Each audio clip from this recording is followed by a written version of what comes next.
Thank you very much, Mr. Chairman. Secretary Gates, Admiral Mullen, it's been a great pleasure to work with both of you, and I want to thank both of you for your tremendous service to this country. It is very much appreciated at a very challenging time. And Secretary Gates, I look forward to you coming home to our home state at some point and continuing our relationship, but I know you must be looking forward to that. 15 days.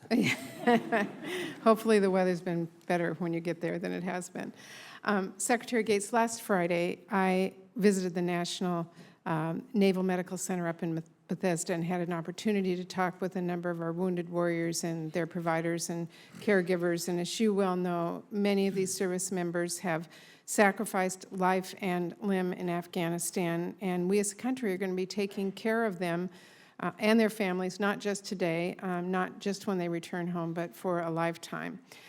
As chairman of the Senate Veterans Affairs Committee, I take this issue very seriously, and I've been trying to draw attention to some of the all too often unseen costs of war, and thinking about how we should consider that as part of our decision in any long-term conflict.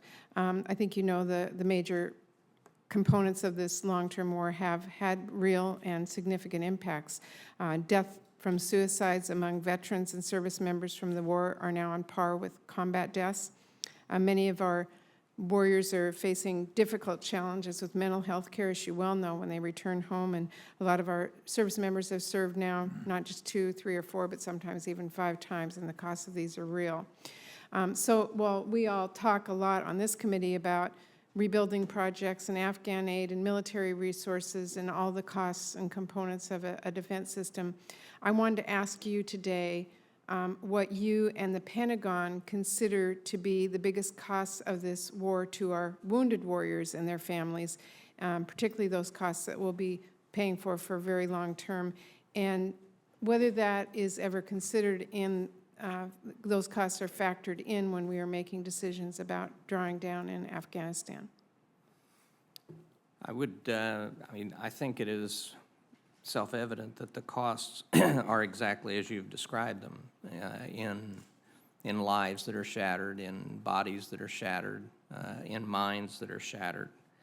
I would tell you that one of the things that we've done over the last 2 to 3 years is to ensure that all of the funding that we have gotten in the past in supplementals and overseas contingency operations dealing with family programs and with some of the medical research we were talking about and care for our wounded warriors, that all of that money has been shifted into the base budget, knowing that we will deal with this problem for many, many years to come. So from our part, in addition to the VA, we have tried to make sure that the funds for these programs have been protected and will be protected in the future. But I cannot say that decisions in terms of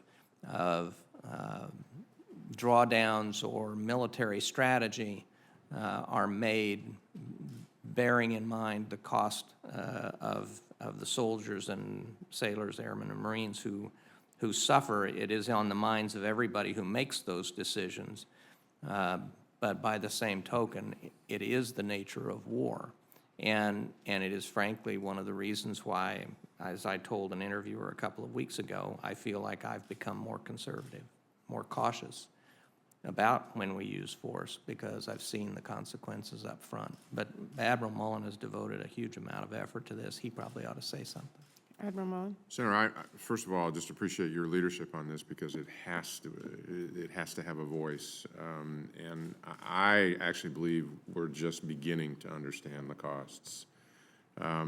Your units, very specifically, I'll use Fort Lewis. I mean, we have more soldiers and airmen at Joint Base Lewis McChord than we've ever had, and they're going to be home for a couple of years. Many of those units have had only a year between deployments up to now. Now they're going to have 2, and I think they've been compartmentalizing challenges, and they're going to start unpacking that, and it's going to be pretty tough now that we're back home. And addressing the leadership, focusing on addressing the challenges that will come with that. Medically, in the PTS, TBI world in particular, the more quickly we get at the problem, the less likely the the damage, or the damage is reduced significantly, and yet there's still a great deal on the TBI side that we don't understand. And it's changing, by the way, when Right. soldiers are home after 3 years, and we're finding the impacts are different 3 Right. years later, and they're coming back into the system. Right, there are time bombs set up that we know are out there, we just don't know when they're going to go off. The relationship that the Pentagon has with the VA and with communities throughout the country has got to get stronger. And we've worked that in ways to try to focus on that. And where you and Chairman Inouye and others can help is when we get into budget crunches like this incredible amount of money that we've put into family programs, into medical research, it's some of the first money that budget types like to take out, historically. We like airplanes before we would keep our family programs intact, and it's something Secretary of Defense and I have talked about. Unless we watch that very carefully, it will not be there when we need it. And so we have to have it in a way that it is sustained over time, because I think these costs are longstanding. We don't understand them as well as we should, not just for our members, but also for our families. We see that time and time again. Our families have become as much, almost as much a part of our readiness as anything else. And it wasn't that way 10 or 15 years ago, always critical. But without them, we would be nowhere in these wars. And so leaders have to continue to focus on what are these costs. And I thought you said it very well. It is to repay this debt for the rest of their lives. And we need to stay with them so that we understand what that means. I would just say that I've told the service secretaries and the chiefs to fence 2 areas in all of these budget exercises that we're going through. One is training, and the other is all of our family programs, that I don't want any money taken out of those. Well, I appreciate that very much, and I do think we have to really seriously be considering this, because it does impact our troops today, but it also impacts our ability in the future for the next big one, if we've depleted all of our resources and we are not taking care of our folks. The other thing, and I know that you know, Senator Murray, is we did it in Vietnam, and we are doing it again. We're generating a homeless generation.